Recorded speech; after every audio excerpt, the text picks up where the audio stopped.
population of 487,000. Started life as an Iron Age hill fort on the Castle Rock. The Castle Rock is one of 3 vents of a single volcano that erupted in this part of Northern Europe 350 million years ago. The other 2 hills we will see in the next few moments. Calton Hill, with its monument to Admiral Lord Nelson at the top, and also offices of the Scottish Government there. Nicola Sturgeon, Mrs. Nicola Sturgeon, our First Minister, has her office in that building. But at one time that was not that building, but there was a prison on that site. The Calton Jail, one of the most notorious prisons in Scotland. Get on here. Oh, you get moving to the next one. In fact, if you look carefully, you'll see there is a car park going right round the building at the back. Under that car park lie the remains of 16 men and women who were hanged for murder in that prison. Their bodies still lie there. Yes, when it comes to Edinburgh, I know where all the bodies are. The third vent of the Edinburgh volcano, Arthur's Seat, is this hill on the right hand side. 251 metres, it's the highest point in Edinburgh. Sits in a 650-acre park called Holyrood Park. In fact, the area between the bus and Arthur's Seat is the Holyrood area, and that is the first historic part of the city we're going to visit. You can see through the trees, you can make out some of the buildings. Our dynamic earth, it looks about, I don't know, some people may remember having a house party with an orange covered in tin foil with cocktail sticks with bits of fruit and stuff stuck in it. It's one of Scotland's most popular tourist attractions, actually. Then we have the Scottish Parliament. Then we have the Palace of Holyrood House, the royal family's official home here in Scotland. And next to the palace we have Holyrood Abbey, and that is the building that gives the whole area its name. One thing I should mention, I've got the name wrong. It's not Holyrood, it is Holyrood. David I built the abbey in 1128 to house what he claimed was a piece of the true cross of Jesus. Now I know everyone who was anyone in the medieval period had a piece of the true cross. In fact, if you put them all together, we could rebuild Noah's Ark. I know that.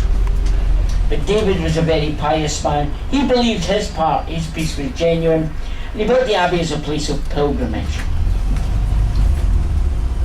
Now, the first stop on the Holyrood area is, in fact, stop 3 on your map. It's called Queen Mary's Bathhouse. It's a small reference to Mary, Queen of Scots. Mary, Queen of Scots, one of our tragic historical figures. She married the heir to the French throne, but he died in 1560, so she came back to Edinburgh in 1561. Took up residence in the palace. Now, the bathhouse that bears her name is in existence. It's still there. It's that small stone building just straight ahead of us, just on the other side of the pedestrian crossing. I have to tell you, there is no evidence whatsoever that Mary, Queen of Scots, ever had a bath in there. Hello.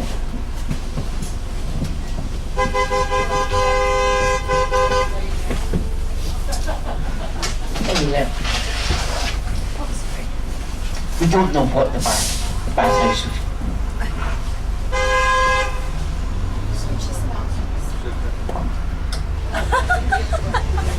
How strange. He's in a hurry. Very strange. So this is the bathhouse there. As I say, there is no evidence that Mary, Queen of Scots, or anyone for that matter, had a bath in that building. We think it's simply a garden storage facility. Possibly where Mary kept her gardening tools. Because Mary was a very famous gardener. You've heard the rhyme, Mary, Mary, quite contrary, how does your garden grow? There is the northwest tower of Holyrood Palace, and behind it the ruined abbey that gives the name. Now, the northwest tower is the part of the palace that Mary Queen of Scots lived in when she returned to Scotland in 1561. If you do the tour of the palace, the guides will take you into that northwest tower and they will show you the spot where one of the most notorious murders in Scotland's history took place.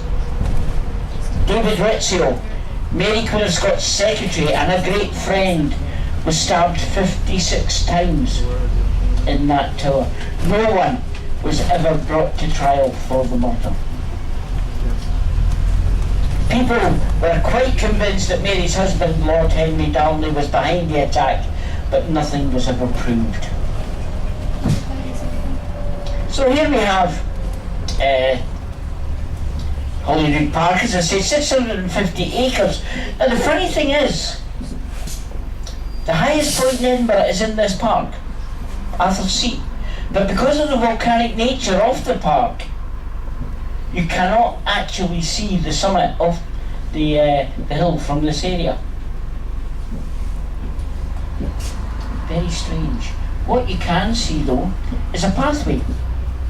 The start of the pathway is just on our left hand side. You'll see it as we come round through this junction, this three-cornered hat as they call it.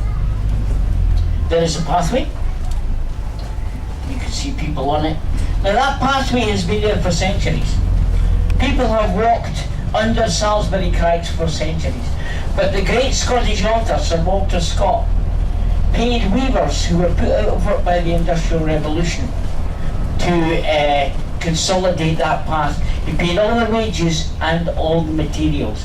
They were radical weavers. It's now called the Radical Road. The next stop on your tour is coming up now. It's stop 4, it's behind this wall, and that is our Dynamic Earth, one of Scotland's Millennium projects. It was opened in 1999, and it honours the work of a man from Edinburgh called James Hutton. James Hutton is reckoned to be the father of the science of geology. He lived and worked in this part of Edinburgh.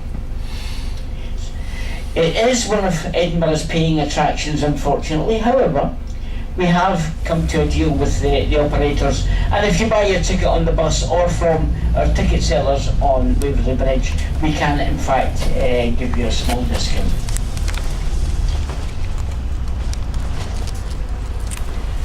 So we are coming into Dynamic Earth. It's a great place to visit. There are lots of things to do and see in there. They have a plate on the ground connected to a seismograph. You can jump up and down, create your own earthquake. You can walk beside the tropical rainforest, touch a piece of a glacier. They have theatres showing presentations about all the sciences. I have to say my grandson had a fantastic time in there. 2 years ago, he was 7 at the time, he thoroughly enjoyed himself. As we go into Dynamic Earth and come round the roundabout, we will become acquainted with the Scottish Parliament building, or the Scottish Parliament complex. That's maybe a better way of putting it. Now, Scotland's Parliament can be traced back to at least 1326, possibly earlier, but we had regular parliaments in Scotland until 1707.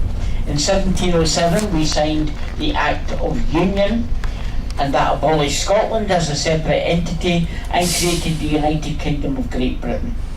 That was along with England and Wales at the time. Ireland joined in 1801. In 1997 we had a referendum, and that resulted in this body, our devolved Parliament, being opened.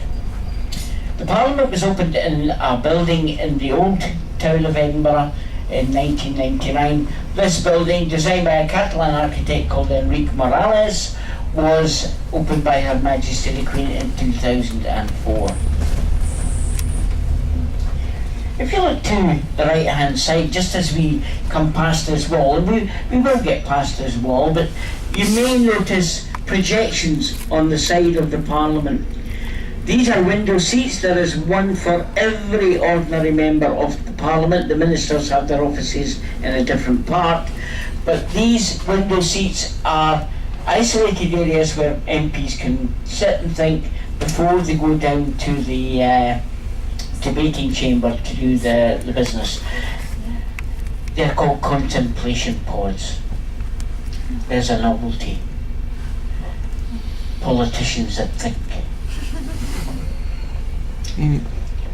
We're heading back into the park now. The park, as I mentioned earlier, was a medieval hunting ground. David the First, who built the abbey, hunted in this park. In fact, there is another story about the origins of the Holyrood name that deals with David hunting. One day David decided to go hunting. He was warned about it. His advisors up in the castle where he lived said, "Don't do it.